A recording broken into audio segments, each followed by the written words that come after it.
اور ہم اپنی بہترین کوشش کر رہے ہیں، باوجود اس کے کہ ہم نے نشاندہی کر دی ہے ان جائیدادوں کو واپس لانے کے لیے جو غیر قانونی پیسے سے مغرب کا سرمایہ بنی ہیں۔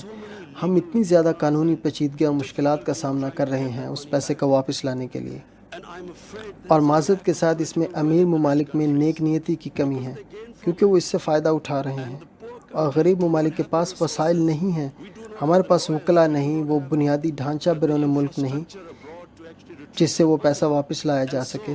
تو پھر اس سے دو چیزیں ہوتی ہیں، نہ صرف ہم ان وسائل سے محروم ہوتے ہیں جو ہماری ملکیت ہیں کہ وہ واپس آئیں اور ہم اپنے لوگوں پر خرچ کر سکیں، بلکہ دوسرا یہ کہ اس سے کرپشن بھی نہیں رکتی۔ تو ترقی یافتہ دنیا کا مجرمانہ حکمران طبقہ غریب ملکوں سے پیسہ نکالتا رہتا ہے، اور چونکہ اس پہ کوئی روک تھام نہیں، انہیں پتہ ہے وہ اس سے بچ نکلیں گے، وہ سب آف شور کمپنیاں بنا ڈالتے ہیں، اور ان کمپنیوں کے ذریعے وہ مہنگی جائیدادیں خریدتے ہیں۔ تو گفتگو سمیٹتے ہوئے، امیر ممالک میں نیک نیتی ہونی چاہیے، اس چیز سے درکنار کہ جو امداد امیر ملکوں سے غریب ممالک میں جاتی ہے اس کے مقابلے میں کچھ بھی نہیں جتنی رقم ہمارے ممالک سے لوٹ کر ان آف شور اکاؤنٹس میں جاتی ہے۔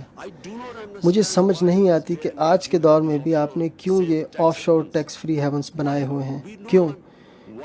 کیوں امیر ممالک بھی ان لوگوں کو تحفظ دے رہے ہیں جو ٹیکس بچاتے ہیں، کیوں اتنی ہوس ہے؟ اور پھر خاص طور پر ہمارے ممالک،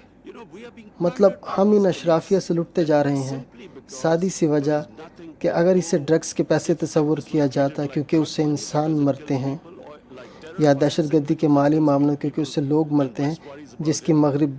بڑی فکر کرتا ہے، اسی طرح پیسہ جو غریب ممالک سے امیر ممالک میں لانڈرنگ کے ذریعے منتقل ہوتا ہے اس کے ساتھ بھی ایسے ہی سلوک ہونا چاہیے، یہ اس سے کہیں زیادہ انسان مارتا ہے۔ شکریہ۔